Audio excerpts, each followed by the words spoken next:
Well, I think the guys came out and played really well, but the biggest thing was the crowd. We've been talking about it for the last couple of weeks. I think, we had people in the stands, and there was a lot of energy. And, we got a couple stops early in the game, and we fed off the energy of the people in the stands. And so I hope we can keep them coming back. So you had 4 games in 7 days, but heading into this week, you only got 1 game this Saturday. So what are you expecting, I guess, for Drexel when they come into town? Drexel's an NCAA tournament type team. I mean, they were in the tournament last year. I think they're a team who could easily be in the tournament this year. They're really, really good offensively. We played them 2 years ago and lost the game in overtime. And so we know what we're up against, man. This is going to be probably our toughest test to date, outside of the first 2 games of the year. And so it'll be a good test for us to see where we're sitting right now. So you talk about getting better every day with your team. This week is finals week, so what's it going to take for your team to get better every day this week, or what are you looking for? Yeah, we're about to go practice right now. I think when we step on the floor, we got to put everything aside. We've got to work and get better, and it's use it as a study break, man. It is what it is. We've got to, when we step on this floor, we've got to stay focused, and we've got to do what we can to get better. Thanks, Coach.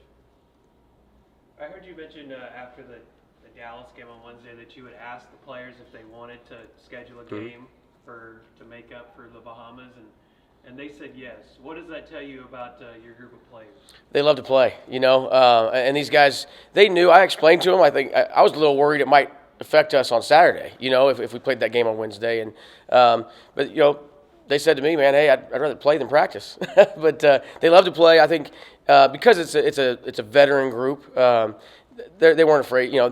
They know what they can handle and what they can't, and they know their bodies. I don't. But I was also able to kind of use that to my advantage too, as their coach, man. This is their decision, not mine. So they better show up and play. What kind of a matchup do you expect against Drexel? Yeah, kind of like I said before. They're really, really good offensively, and we struggled to guard them a little bit at their place a couple years ago.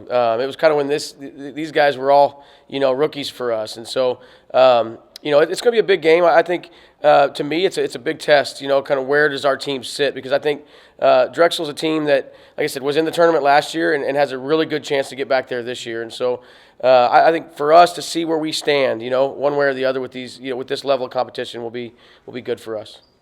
I know even before the season we were talking about Makai and his expected increase in his role and what he could do for the team. What have you seen from him from the first 5 or 6 games? Yeah, I'm extremely proud of Makai, especially on the defensive end. Offensively, we know what he can bring. He can score some points for us, and he can do it in a hurry. But just the defensive presence that he's been playing with, he's one of the guys that consistently is out in passing lanes for us. We gave him a tough defensive assignment on Saturday in Incarnate Word. We put them on what I considered their best guard.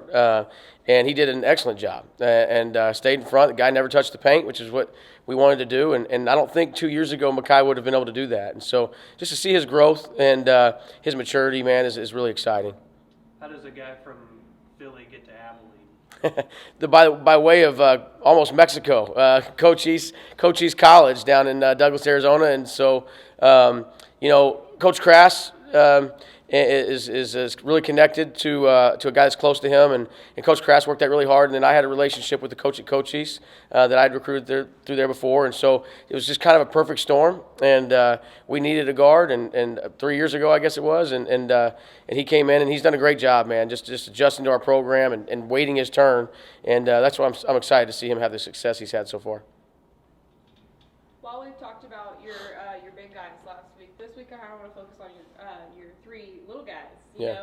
I feel like they come out, they play super rough right at the start. They get in the paint. They usually set the tone for you guys. Kind of a little bit about them. Yeah, defensively they're as good as any guards I've ever coached. Just with the energy that they play with, but and I think it helps that they're small, defensively, that they can get out there and kind of scrap around a little bit. We made a change last week where we took Damian out of the starting lineup. That wasn't by anything he did. We actually did it just so we could kind of spread that out a little bit. We felt like we could, if we did that, we could keep we could keep that flow going without having like a little bit of a lull, if they both needed to come out at the same time. And I think so far that's been a good thing for us. I'd like to see, I don't know if we'll do that all year. I mean, Damian is a starter, in my opinion, but so is Corian, so is Makai, and so is Reggie. And so I think all four of them have done a great job just buying into what we want to do on the defensive end, and they're getting better offensively too. And going into this week, you have a pretty big rest period. It is finals week. Maybe that's something that the guys are going to get away from on that and have like a certain mindset of we still have basketball to play. What are you going to work on this week to get ready for Drexel? Yeah, I think today's going to be all about us. No Drexel. It's just going to be us. And then tomorrow we'll take off.